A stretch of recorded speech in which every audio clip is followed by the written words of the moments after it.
Welcome to Basketball Talk Pro. I'm Ron Ekker. In basketball, and especially professional basketball, and it seems to me in college basketball as well, maybe even in high school basketball, there's a term that is used a lot, and it's kind of like a buzzword. Buzzwords to me are words that people who aren't sure of their position in life use to appear very knowledgeable, just like the veteran players, the veteran coaches. But the term is beat the trap. I hear it all the time. Bait the trap, bait the trap. I hear it all the time, and I have been in many meetings, and coaches talk about a play. Actually, what they're talking about, and there's not much logic to it, is that they think that the defensive team will have to trap their strong player, which then will open another shot up for the team. Here's the problem with that. If you've got a player, most of the time, these are need plays we're talking about. If you've got a player that the defense respects so much that they will trap him, chances are the reason that is because he's probably the best option for you. I know one thing, I would not throw the ball to my second or third best option if the game was on the line or I really needed a basket. I want that guy to take the shot. Now, in talking about this with other coaches, well, we had meetings and stuff. I was always questioned. Well, how do you? My point was, if this is the guy I want to take the shot, I want to design a play that they can't trap him. I don't want him to have to throw the ball to somebody else for an important shot. Well, one time I was called on it. Can you design a play like that? And I said, yeah, I think I can. And I did. And actually, I've told you the story of the girls from the office I took on the floor, and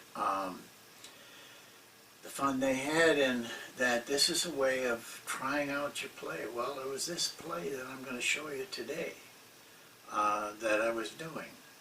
And I had designed it, and I wanted to see it on the floor first and get the timing down and all those things.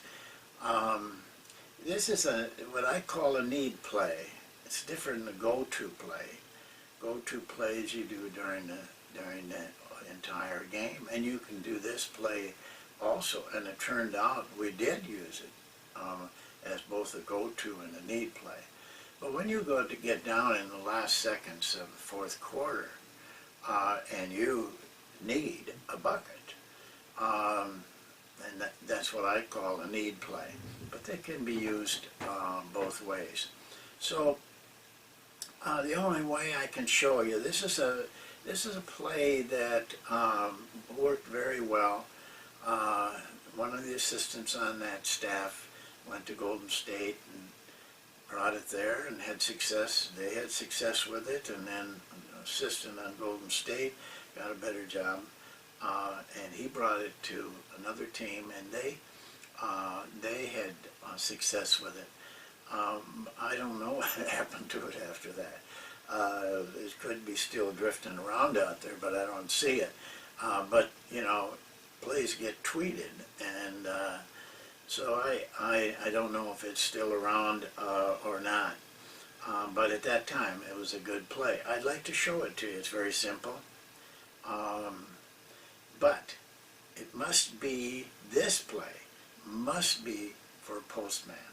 Now, that doesn't mean it has to be a post player, but it has to be a player that can score in the post.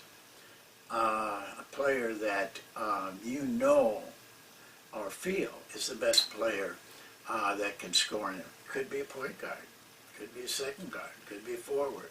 Doesn't make any difference in this play. You just have to make some adjustments. So I'd like to show you the play. I don't have film of this, so it'll have to all be done on the whiteboard. We'll go to the whiteboard.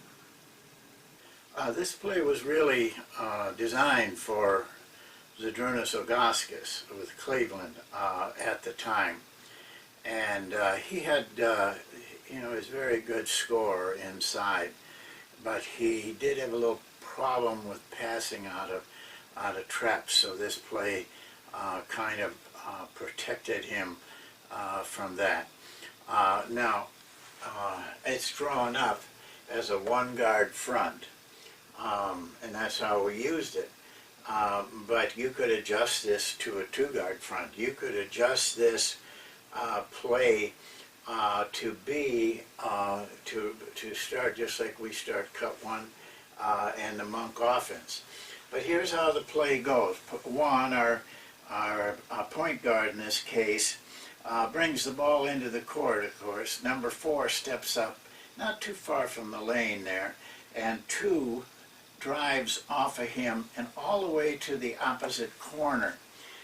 This is a very important part of it because we need to get 4, or whoever you're playing there, in the elbow position. We don't want him pushed out or pushed away. That disturbs the timing of the play. So that's the first maneuver. 2, off of here, we ask him to go behind to drag 4's man off so 4 can step up and get that ball right where we want it. And then just to go to the opposite corner and be patient at this point. Now, 1 then has to begin to clear. We got to get him out of there, okay? Now, as soon as 4 gets the ball, though, 5 steps up and sets. Now, again, this has got to be very close to the lane. We'll show it in the next diagram. 3, as soon as 4 gets the ball, backs his man in, makes a cut to the lane line, not out. We don't want him drifting out. Now, a lot of times, this is Ricky Davis, and he just outquicked people. He would get layups off of that. But that wasn't what we were looking for, but he could get us 2 as easy as he could get us 2. But as soon as that 3-man cuts by, 5 has got to step into the lane. You can get this lower so that he's getting the ball in here. And 4 has to be able to hit that guy when he steps in. Because when he steps in, if 3 does a good job of going on the backside, not over the top, backside, this guy's man will step off. He's almost got to help. Then boom, step in, and you should have him right in the middle of the paint on your back. That's the pass we would like. 1, though, has got to continue over to this position at the free throw line, because if, for example, this isn't freelance, it's kind of predictable, and they may play the play and get in front of this guy. Then what we want is a dribble, hit 1. We never had any trouble getting the ball to 1. Now 5 hooks back. He doesn't have to go out of the paint. I'm drawing it that way. But if he has trouble, he just goes to the lane and it's a post-up. We hit him from 1, and 2 drives right to the basket. 4, after he makes the pass, sets a screen down for 3. So you have a lot of movement in the play.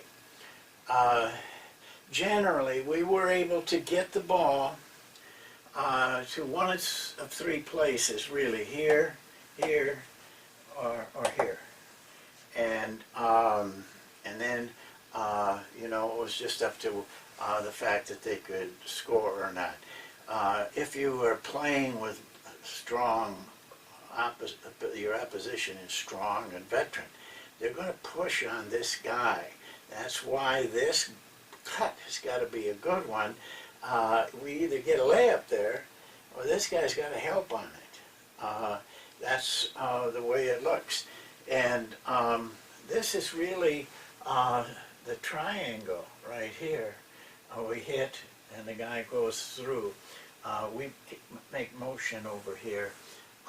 And so you have a play that you can get the ball in to a good scorer in the lane. And then, you know, it's up to, you got to still put the ball in the basket, of course. I can't draw that up here. But it was a very good play. It's very simple. It takes about 4 to 5 seconds to run that play to the end. And of course, in our system, we always had the monk offense at the end. So, you know, if we didn't get it, we weren't dead. But this is what we wanted right here. So that could be a 2, that could be a 1. Really, it's, you know, it's up to you. If I had Kobe Bryant, that's where he would play on this play, to get the ball into him on the, you know, in the post-up position, because he can score in the post-up. Well, that's it. I hope this play helps you. You know, I'm not big, I guess you'd say, on plays, but there is a need